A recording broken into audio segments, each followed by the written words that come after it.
Hey everyone, MP TET का जो अभी नोटिफिकेशन आया है उसको लेकर इतने सारे क्वेश्चंस हैं एमपी के स्टूडेंट्स के माइंड में कि क्या हम इस एग्ज़ाम को फिल कर सकते हैं। तो आज हम एमपी टेट से रिलेटेड सारी बातें करने वाले हैं। ये फॉर्म किसके लिए है, कौन अप्लाई कर सकता है, कौन अप्लाई नहीं कर सकता और उसके क्या बेनिफिट्स हैं। पहली चीज़, जो एमपी टेट का फॉर्म आया है वो उनके लिए है जो ऑलरेडी गवर्नमेंट जॉब कर रहे हैं। स्पेशली गाइस देखो, क्लियर चीज़ बता रही हूँ, कोई गुमराह नहीं करूँगी आपको। जब मैंने खुद पूरा नोटिफिकेशन पढ़ा तो मैंने एक ही चीज़ निकाली कि वो जो फॉर्म आया है वो उनके लिए है जो ऑलरेडी गवर्नमेंट जॉब करते हैं और जिनका एमपी टेट क्वालिफाई नहीं है उनके लिए स्पेशली ये फॉर्म है। अब बहुत सारे स्टूडेंट्स का ये था कि ये जो फॉर्म है तो क्या हम भर सकते हैं, जैसे जो गवर्नमेंट स्कूल में गेस्ट टीचर्स होते हैं वो फिल कर सकते हैं, या फिर जो स्कूल्स में टीचर्स होते हैं वो फिल कर सकते हैं, क्योंकि वो भी तो सेवारत हुए, वो भी तो शिक्षक हुए। तो देखो, एक चीज़ समझ लो, फिल कर सकते हैं, फिल करने में प्रॉब्लम नहीं है, लेकिन वो आपका मान्य नहीं होगा।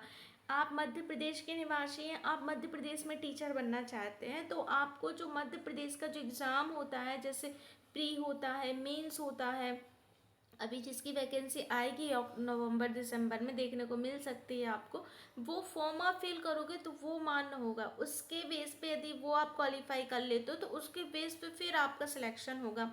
इसको करने का कोई मतलब नहीं है देखो। और ये फॉर्म उनके लिए ही है जो जिनका अभी मैं बोलूँ तो जिनको 5 साल से कम रह गया, और 5 साल से उनका कम रिटायरमेंट को रह गया, और उनका क्या है, सॉरी 5 साल से जो ज़्यादा है उनका उनका क्या है ना, उनका ये एग्ज़ाम क्वालिफाई नहीं है। क्योंकि बहुत सारे ऐसे टीचर्स हैं गवर्नमेंट स्कूल में जो टीचर तो हैं लेकिन उनका एमपी टेट क्वालिफाई नहीं है, क्योंकि बहुत टाइम पहले आयोग ने डीएलएड वगैरह करा दिया, बीएड करा, जो भी करा दिया, और उनका टेट क्वालिफाई नहीं था। मतलब एक एग्ज़ाम लिया गया था ये जो आयोग के उस पर कि अब आप इसको क्वालिफाई करोगे तो आप टीचर बन जाओगे, तो उस बेस पे हुआ था। उनका कोई एमपी टेट क्वालिफाई नहीं है। तो जिनका 5 साल से कम है उनको ये देना है एग्ज़ाम, वो गवर्नमेंट टीचर्स के लिए है, और उन गवर्नमेंट टीचर्स के लिए बहुत ही ज़्यादा इम्पोर्टेंट है इसको क्वालिफाई करना, और ये स्पेशली उनके लिए ही है। ये बहुत सारे लोगों को ये कन्फ्यूज़न थी कि हम दे सकते, तो देखो देने में प्रॉब्लम नहीं है, बट जब मान्य ही नहीं होगा तो क्या ही मतलब है उसको देने का। राइट या रॉन्ग ये बताओ।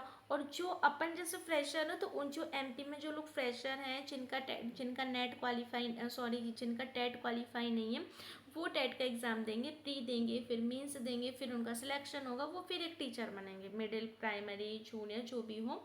बट ये एग्ज़ाम सेवारत शिक्षकों के लिए है जो ऑलरेडी गवर्नमेंट टीचर हैं, जो ऑलरेडी गवर्नमेंट स्कूल्स में पढ़ा रहे हैं, बट उनका अभी तक टेट क्वालिफाई नहीं है। बहुत पहले के ऐसे टीचर्स हैं स्कूल्स में जिन्होंने अभी तक एग्ज़ाम को क्वालिफाई नहीं किया है। ये सोचो कि 2011 2013 में जो आयोग ने परीक्षा की करवाई थी और उसमें सबको परमानेंट कर दिया था, जितने भी teachers guest as a guest थे, या जो कह सकती हूँ जो औपचारिक तरीके से पढ़ाते थे, मैं बोलूँ तो उनके लिए उनको कर दिया था कि आप एक परीक्षा दो और आपकी जॉइनिंग हो जाएगी। फिर आयोग ने उनका डीएड कर डीएलएड करवाया, और अब आयोग का ये फैसला आया है कि अब आप टेट क्वालिफाई कीजिए। यदि आपने टेट क्वालिफाई नहीं किया तो फिर आपको क्या कर दिया जाएगा, हटा दिया जाएगा। देखो, ऐसा नहीं है कि प्रॉपर ऐसे ही हटा दिया जाएगा, हाँ ये कि आपका रिटायरमेंट, फिर ये समझो। इसलिए उनको एग्ज़ाम देना बहुत ज़्यादा ज़रूरी है, और स्पेशली ये उनके लिए ही है,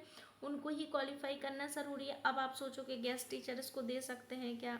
देखो, जब जब फॉर्म आएंगे जब फॉर्म आएंगे तो उसमें गेस्ट टीचर भी होंगे, और गेस्ट टीचर के लिए तो मैं अलग से एक स्पेशली वीडियो बनाऊंगी कि एमपी में जो गेस्ट टीचर्स होते हैं वो कौन होते हैं और उनको क्या प्रॉफिट होता है यदि वो गेस्ट टीचर बन जाते हैं, उनका सिलेक्शन कैसे होता है, कैसे वो स्कूल्स में पढ़ाते हैं। सारी चीज़ें मैं ए टू जेड आपको नेक्स्ट वीडियो में बताऊँगी। बट एमपी का जो ये फॉर्म है इसको कौन फिल कर सकता है वो मैंने आपको बता दिया।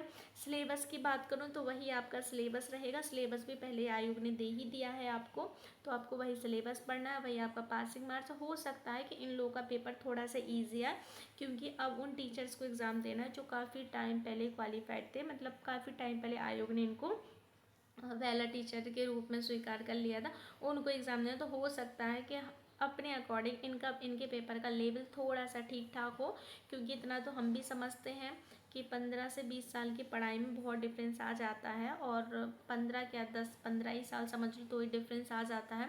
तो हो सकता है कि पेपर का लेवल इनका उतना टफ ना हो, इनको सिर्फ क्वालिफाई करने के बेस पे ले रही हो आयोग, जो भी हो, शिक्षा विभाग है तो कुछ नहीं कह सकते, बट ये स्पेशली उनके लिए। आई होप अब तो कन्फ्यूज़न नहीं होगी। और MP टेट से रिगार्डिंग जैसे मैंने आपको बता दिया, अब MP टेट जो गेस्ट टीचर क्या होते हैं कैसे, इसके लिए मैं प्रॉपर एक वीडियो बना दूँगी।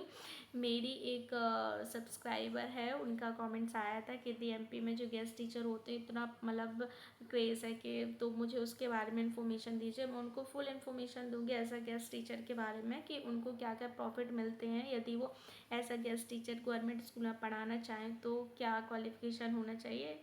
एंड मैं सारी चीज़ें डिस्कस कर दूँगी, बट अभी मेरे को ये बताना था तो मैंने आपको बता दिया। तो ये फॉर्म आपके लिए नहीं, टीचर्स के लिए, उन टीचर्स के लिए जो ऑलरेडी गवर्नमेंट स्कूल्स में हैं, और उनके लिए आयोग के पेपर करवा रहा है कि आपको ये कंपलसरी है टेट क्वालिफाई करना। विदाउट टेट आप टीचर नहीं माने जाओगे, और आने वाले टाइम में फिर ये उन्होंने बता भी दिया कि 27 तक आपको क्वालिफाई करना ही करना है।